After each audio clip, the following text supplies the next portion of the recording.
Hoş geldiniz. Welcome to our program Weekly News on Natural TV, Ankara, Turkey. Weekly News today is coming from the heart of Ankara. Actually, I'm not alone today. We're going to present all the news during all this week. Let's take a look.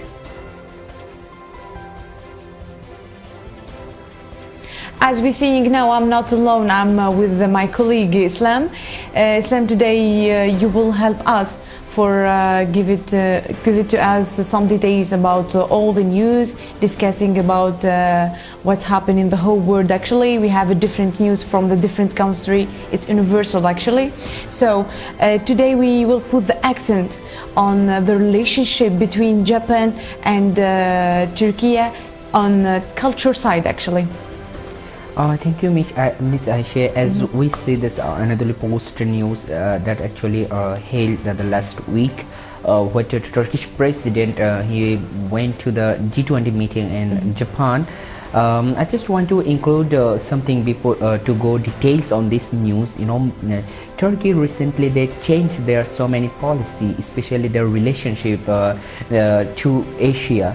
As we know, for last 2 decades, maybe we can say especially the last 10 years, Turkey has a really great relations with Western countries like European and some like US or kind of those kind of Western countries and their policy. But now they understand, or maybe they change their some policy like to move to the Asia. Turkey now is making a relationship and focusing on Japan. Turkey is focusing on China or like some India, because the world is now shifting from so many perspectives or so many aspects. So this is the one of the example. 3 days ago, the Turkish president, Recep Tayyip Erdogan, he just make a space in one international students graduation ceremony. I was invited there, and in that program, I just listened and his experiences in Japan, and he said in Japan they have almost 800 universities, and out of 800 universities they have 18 university for women. So he just tried to say that in Turkey now they have 200 universities, and according to his statement, before he came to the power, it was just I don't know exactly, it's around 30 or something, I don't know. So he said he developed the Turkish now the capacity is really high, 200 university.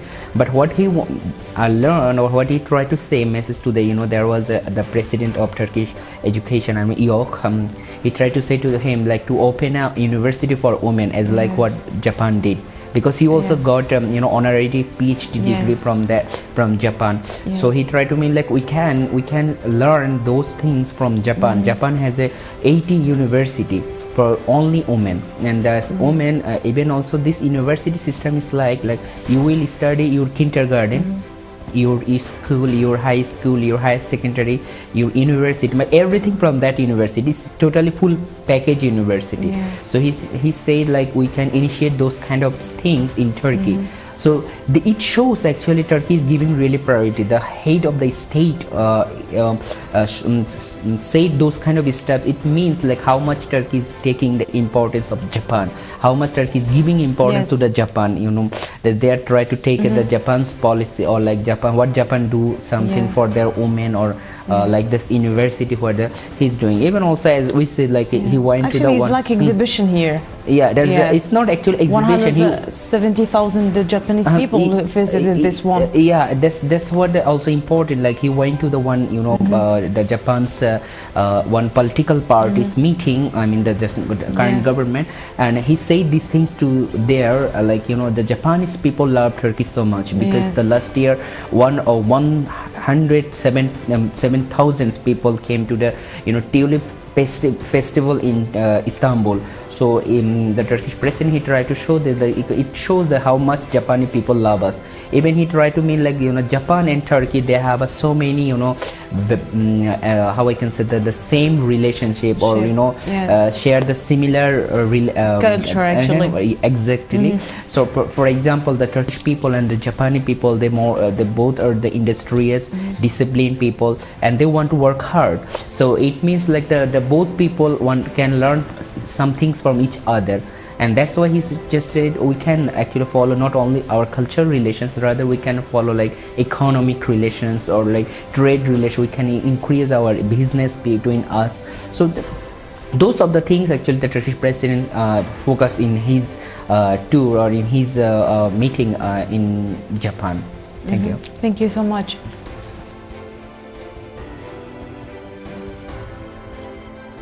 Actually, our camera Natural TV have been recorded among the painful events that happened in Afghan. Especially, it causes by 10 killed as a huge explosion, you know, in the capital. So, do you have the causes about this explosion, the relationship between the countries, and especially what's the effect about it? Thank you, Miss Aisha. You know, it's really sad news, as we say. It's not the first time, like, you know, since, you know, Afghanistan as a country is struggling, and since 1979, you know, that's when they first the Afghanistan Mujahideen group, or like even itself, the groups who fought against USSR, you know, Soviet Union, who now the Russia, and now from long decades they are fighting against NATO, and also actually not the Afghanistan itself. I mean like the Taliban, and also those groups who are fighting for USA or like NATO countries, and itself they are facing so many terrorist issues. So there's the current Afghanistan government, you know, they are helped by the so many Western and NATO countries, even itself from Asia like India. But on the other hand, like, you know, the Taliban, even also they have so many link to it. In some sources say they have a link to it, a terrorist group or those kind of stuff. It shows like those kind of thing. Actually, the suicide bombing, it should to be unacceptable in whatever means it comes to them, in whatever legitimacy or justification it come to the people or to the country or to the state. So this is actually happening, you know. Afghanistan ultimately the worsening situation or the problem is facing by Afghanistan the people, because the 10 people killed is actually Afghanistan people.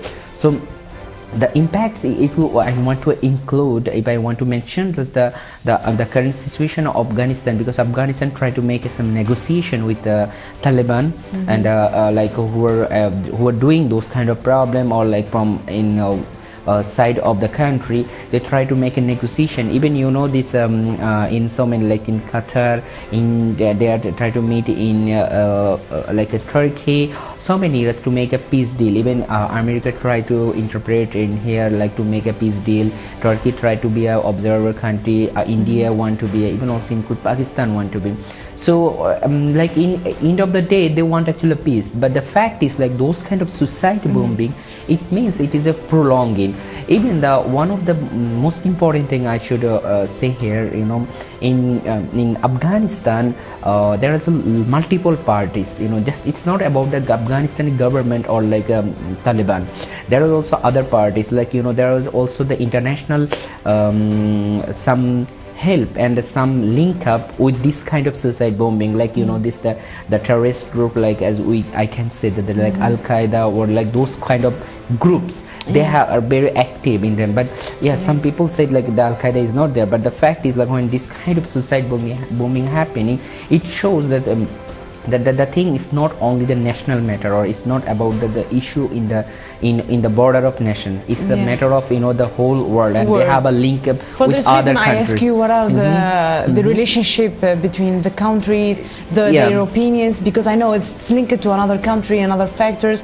It has another foreign country too. They are responsible for this one.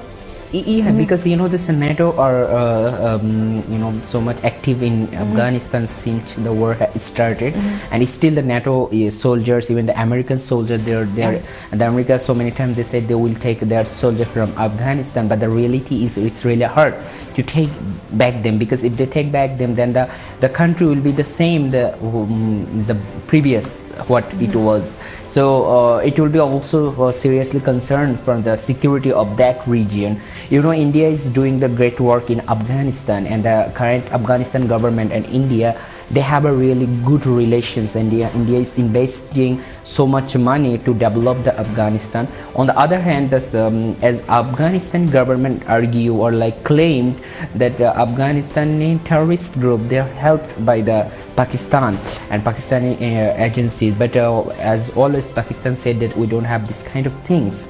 So there was, you know, the metrics and some strategic and also some different relationship that we see, because you know Afghanistan, Pakistan and India, they are almost a neighbor country, and as we know this India from that region are going to be, I mean the South Asian region are going to be a rising power country and a gigantic country. They want to make their so much influence and positive influence to other countries. On the other hand, Pakistan also is a powerful country, and they have also very good influence on Afghanistan. So it means like the situation is not easy. That's what we are thinking. And on the other hand, we know this, that this European Union or whatever the NATO countries or itself the USA, they are there, they have an influence in there. And since the beginning of the conflict, they have so many multilingual or multi-purposes influence or multi-purposes link up in there. Maybe it can be positive, maybe it can somehow it can be negative. They also, you know, bombing. I mean the US and NATO, the countries, they bombed so many times in Afghanistan. That's why the general people of Afghanistan, they are also odds, or they have also odds feeling towards the NATO countries or towards the USA. So the situation is really I mean not that much easy what we are thinking, but yeah, this is true, like the whatever it means or whatever it happens, like the whole world, they want to see actually the peaceful Afghanistan. But the fact is, like, you know, the every day or like every week or every month we are listening, we are seeing there's the suicide bombings are happening in Afghanistan or in Iraq or in Syria, those countries. So like we can say, or we can urge, especially this, if any nation, I mean like any institution can do something in a better way, that's only United Nations can take some serious initiatives to make a possible solutions or to make a possible peaceful solution for that countries itself and for the region itself and ultimately for the world itself. Yes, thank you so much. You're welcome.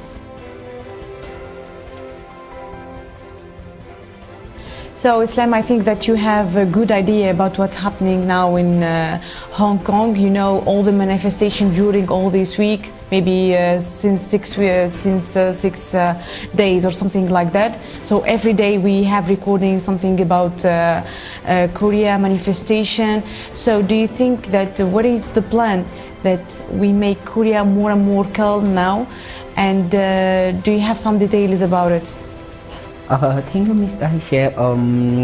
As you already told, like the news, the fact, like what is happening in Hong Kong. Yes, Hong Kong. It's a really, I mean, you can say that after the passing law in Hong Kong Parliament, like they make some agreement with China, Macau, and Taiwan. Like, you know, if anyone they suspect, especially the China, if they suspect anyone against the Chinese government or Chinese sovereignty, they can take them from Hong Kong.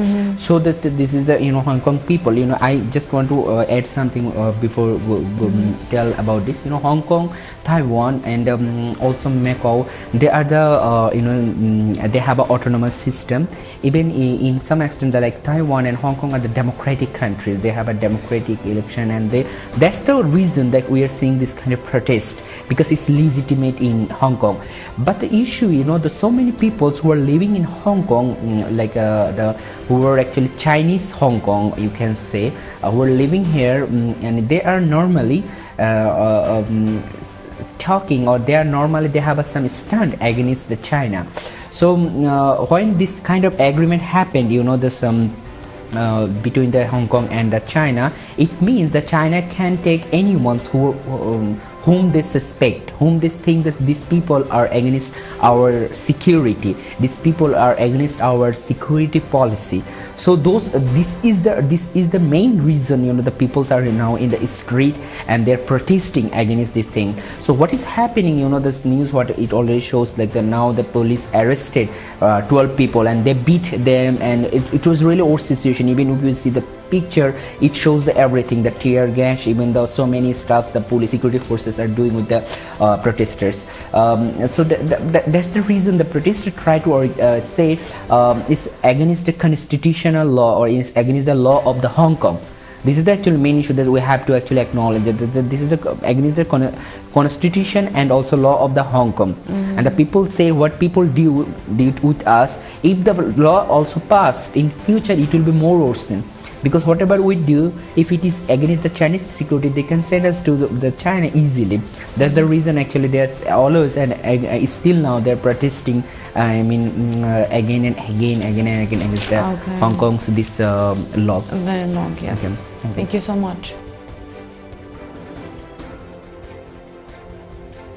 As we're seeing by this picture, you know that Pakistan, they in their speech they said like we have to take Recep Tayyip Erdogan as a good example for improving our crisis economic and passing them and find some solution about it. So they take the Turkish president Recep Tayyip Erdogan as the example actually.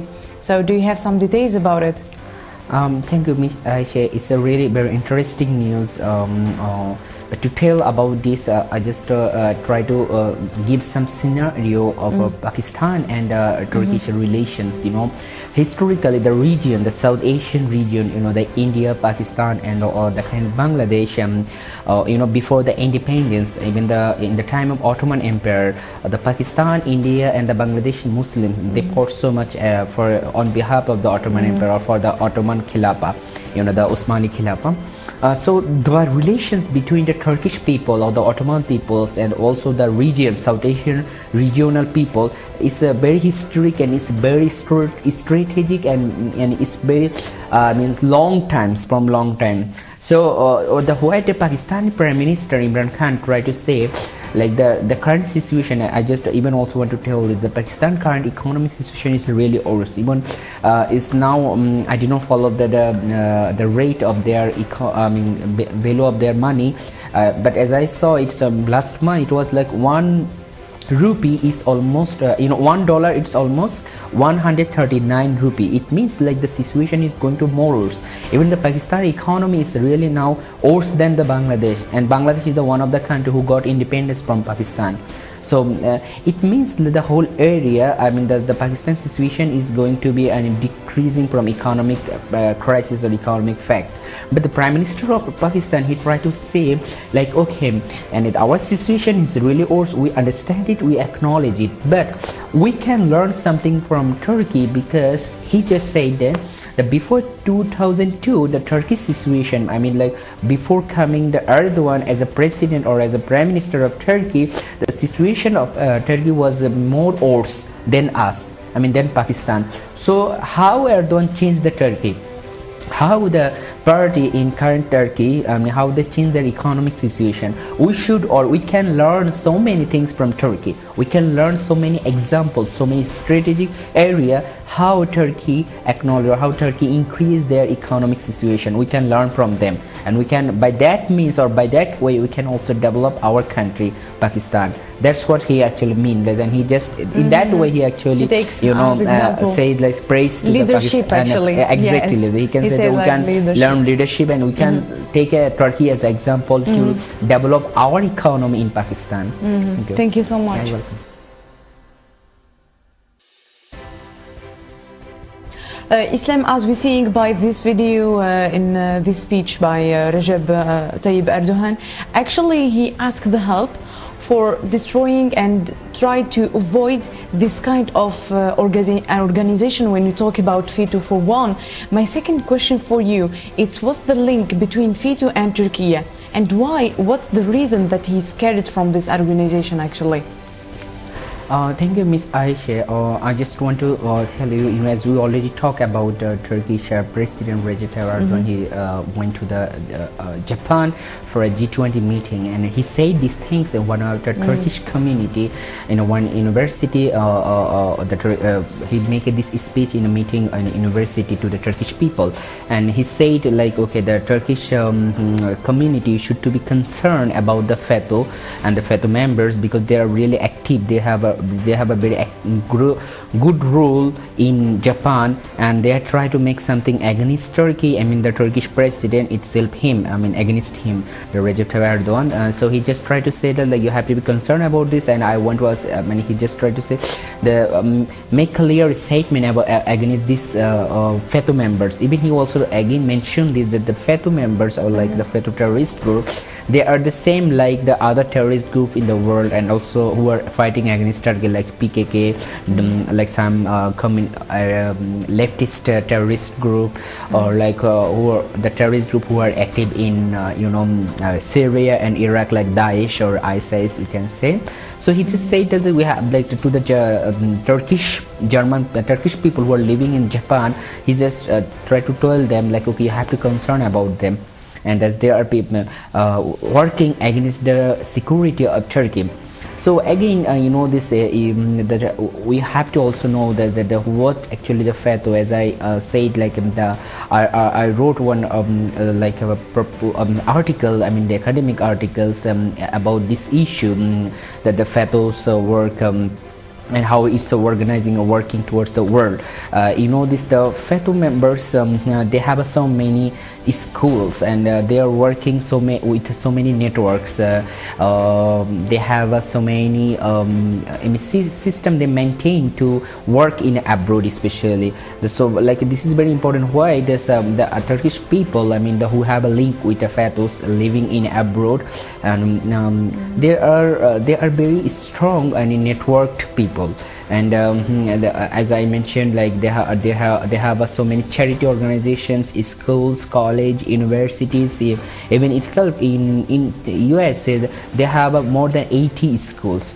Even the Turkey now, they are taking those schools through the Marek Foundations as one organ of a government, and they try to take it from the FETÖs and make it organized according to the policy of Turkish government. But the fact is, like, they are still active in abroad, and that's the main way how the Turkish president, he expressed his motion to the Turkish people in abroad, like, okay, you have to be concerned about this terrorist group, because it's really dangerous and terrible for our country's security and for our national security. Yes, thank you so much.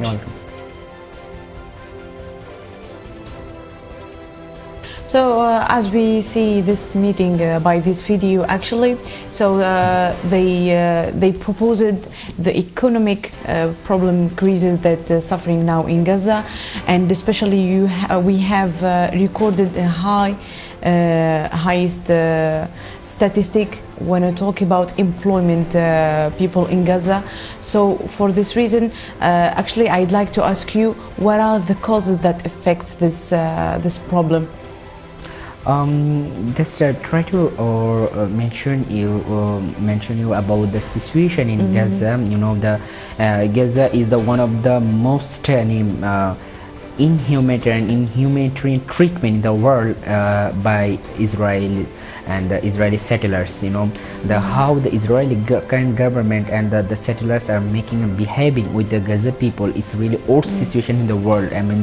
this is the most worst situation in some extent rather than the refugees in some war-torn countries, because they don't have electricity in some extent, they don't have water in some extent, they have a blockade, they cannot use their. I think they have a shortage of food too. Yes, that's so many areas, like they are living in a prison. It's just in the world, like you're living in you can say it's a name of Gaza, but you can say it's a Gaza prison. And the situation is like this. But now again the UN RWA, this is the UN official, and they make some statement. They say that the economic crisis and the food crisis in Gaza, it's really the most worst situation now rather than the before. And they said even the unemployment situation, 52% now youth are unemployment in there, especially when we focus about the employment. Yes, like 52%. People, just imagine, like 52%. They don't have any job, they don't have to work, like to find what they can do. So it means like the situation is going to be more worse and worse. There is no even also hope. This we can say the Trump's son-in-law, the Kushner, when he give a Middle East peace plan, if we make some link up with this peace plan and the Gaza's current situation, it shows like actually they try to, especially the Israeli and their supporters in internationally, I mean lobbyist group, they try to make a more worse situation for the people of Palestine and the Gaza people. Then they can leave Gaza and to go to their neighborhood country like Jordan or Lebanon or something. And that's what actually the Kushner said, the Middle East peace plan. And even also we saw this the institution, the organization, they said like the situation is going to be more worse, and this worse situation will be actually helpful for Israel to expand their land, to expand and control the Gaza under their way. And this is actually they demand by this way. Yeah. Thank you so much.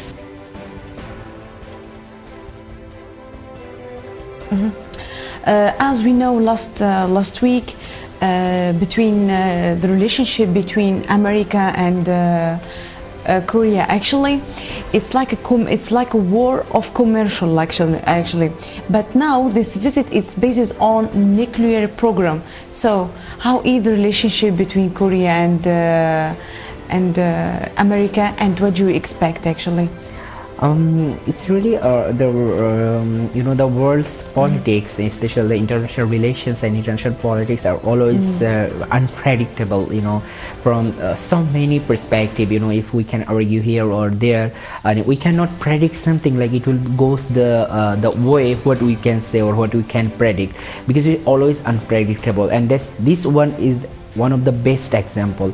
That we saw like so many years like USA threatening Korea, I mean the North Korea, to stop their nuclear test or to stop something which makes or threatening their neighbor countries like South Korea or other neighbors like Japan or those kind of countries. But what we see, there's totally different things now, that the USA, who itself make a sanction on North Korea, they have really tried to make a good relation. And we have to actually acknowledge in some extent to the American President Trump. He just makes something, whatever he has a current policy system or current policy making in towards the Middle East or other countries. But in that case, he's in some extent we have to acknowledge his successfulness. He was the first president went to the North Korea and touch the soil of North Korean, even make a meeting with the North Korean the president, the Kim Jong-un, and it was the first time that any American president to make a meeting. So it is if we want to see from the idealistic view of international relations or international politics, it's of course it's a very good thing. It's very positive side for making a peace. But we know this that there is something like when it comes to the North Korea and when on the other hand when it comes to the Iran, there is two things we are seeing. From hypocritical way. But that's not my argument. We see this the American president, the US president went to North Korea, and it shows that there will be some peaceful situation. And also the North Korean side or their media, they say it's the emerging visit and the things they are taking positively. But on the other hand, we saw that the North Korea didn't stop their to open or to make their nuclear missile system. So we cannot expect something like it will be more positive in future. Rather, we can say like the fact is still ongoing process and it can be changing in future. Yeah. Thank you so much.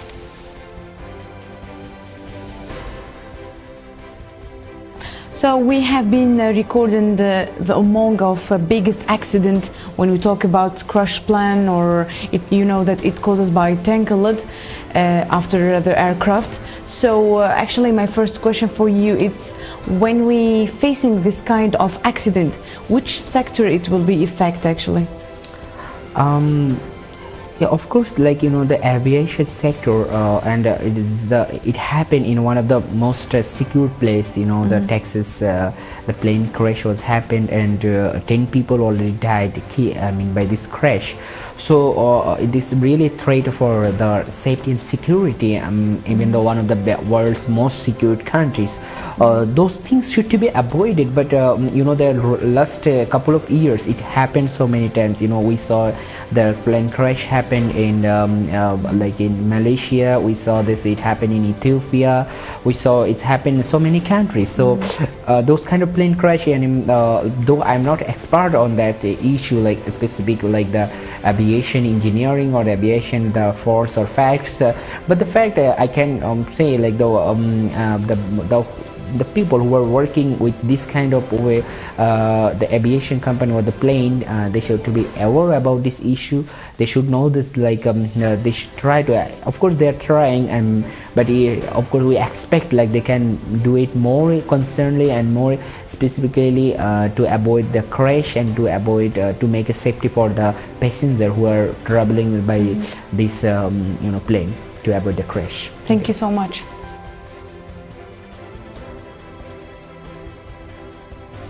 Actually, by this title, by this news, you know that, do you think that is it the right time for arrestation now, especially that Algeria was suffering from they are against the government systems. Every day we was hearing about manifestation, arrestation. So do you think this kind of arrestation, is it in the right time now for make Algeria more and more calm? Yeah, of course not. It's not good for the civilian government. Especially that the arrestation, it's about someone. He's like a hero in Algeria. When you talk about Lakhdar Bouriga, it's like it's leadership in Algeria. So I think it will make the situation more and more worse. Yeah, exactly. I'm totally agree with you. The fact, what is going on in Algeria, the civilians are protesting against the military and authoritarian government, and in so many area they are successful. The military, they accept the facts and they accept the suggestions and from the protesters, and they also agree. And the brother of the previous president, Abdulaziz Bouteflika, and he also the situation we already know. That's what is going on in Algeria. But now what happened, that the current military chief of staff, and he arrested, because he arrested one of the war hero, you already mentioned, the Lakhdar Bouriga. He was the very much famous person and the war hero in Algerian people, and Algerian civilians in generally love him so much. And from the very first, he was really criticized the previous president of Abdulaziz Bouteflika, and also criticized the military chief of staff, and that's how actually military arrested him. So the situation, as you said, like those kind of stuff, it will actually increase more protestation, and the people will be upset, and they will be, they will not trust their military government, and what we are seeing, the military and civilian entering some government and some system, and it shows like, okay, the military are not believable and are not trustable position by arresting those kind of important and those kind of notable person who are working for the civilian government, who are working for the civilians and people, and it shows like some mistrust between the civilian and the military. And I think this maybe they arrest him, but the military will release him also as early as possible, because like those things will uprise the protest again, and make so much protestation in Algeria, and make so much worse situation for the Algeria as a country. Yes, especially Islam, like since 2 days, I think, or 3 days ago, he said to his people, they need a conversation, they need a dialogue. It's like a national dialogue. So how can you make a national dialogue when you are arresting and you're arresting at the same time? For this reason, it would never become like that. That's actually happened. If you see that in all over the world, what kind of military government did the same strategy. If you see the Egypt, if you see the current Sudan, if you see the even the Libya, though it's very worse situation now, the Algeria, I mean the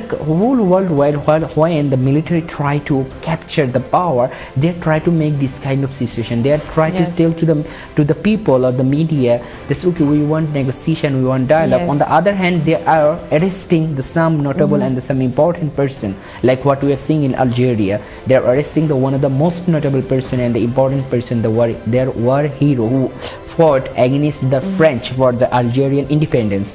So it shows that the peoples cannot actually depend in and cannot trust to the Algerian military, because the situation what they're seeing, and they cannot and it makes it like fix the so much mistrust between the people and the military.